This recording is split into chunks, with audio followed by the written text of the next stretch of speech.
Daily Delivery Debate Time. Michael Rand here, Velle, Neal III with me as usual for this. It's Bears-Vikings week, Velle. We'll get to that in a little bit, but first off, how are you? I'm doing swell. How are things with you? I'm pretty good. Don't love that there was snow flurries. Had to dig out the kids' snow pants this morning. I guess we still have winter gear that kind of fits, but that time of year. It is that time of year.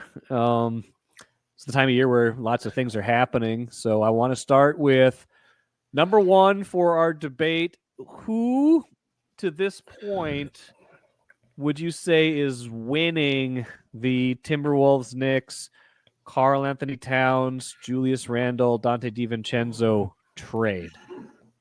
I'm going to say that both teams are losing the trade. Right? Okay. They're both losing. Okay. I don't think either team has gotten what they've wanted out of this in terms of what their final products are going to be. They both are 8-6. I think both fan bases expected a little bit more. Cat's performing well. He's averaging 26 points and 12 rebounds. I think he's hitting 51% of his three-pointers. He is playing well, but it has not translated into victories for the Knicks. I do not think that the Wolves and their fans have seen the best version of Julius Randle yet. He's not scoring at his normal clip. His rebounds are down, and he's turning over the ball a little bit too much for a big man. Maybe in a month from now we'll be able to get some separation here. But right now, both teams are 8-6, man. I don't see a winner. I see a couple teams that are still trying to figure things out 14 games into the season with their new pieces.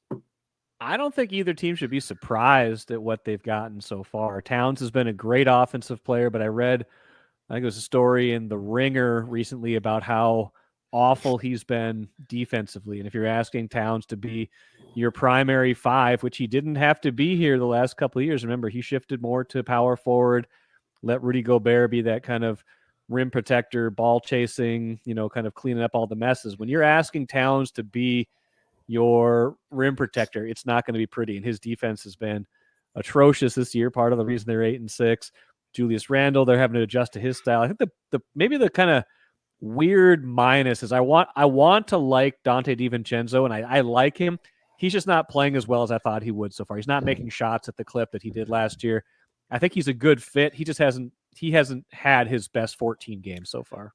No, definitely not. And I think he teased us, I believe, in a couple of those preseason games. He came in stroking from three pretty easy. Made it look simple. You're like, oh, man, they really have this is a 2-for-1 that's going to work out for the Wolves.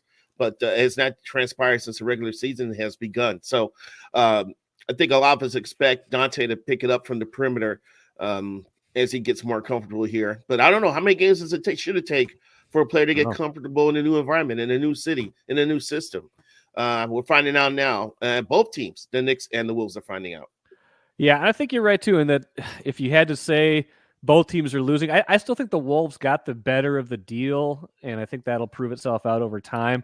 I just think fit-wise, we're seeing what some of the problems were, right? Like we said, if we trade Towns to the Knicks, suddenly he's a 5 again, at least until some of their other guys are healthy. No Robinson. They don't have any other real bigs that are healthy right now, so some of that's getting exposed. With the Wolves, you got Randle, who's not a great defensive player, not like Cat was, but he at least knew the system here. Randle's learning that system. I think Gobert's been a little bit not as dominant as he was last year when he won Defensive Player of the Year. So yeah, it hasn't necessarily helped both teams. I'm going to say for now, the Wolves are winning the trade, even if that's faint praise. My concern with Randall's defense is that I don't know if he just can move his feet fast enough to he doesn't look agile on defense, and that troubles me. But I appreciate this podcast because now you're giving me a column idea for next week. There you go. That's what I do. I'm a gift that keeps giving.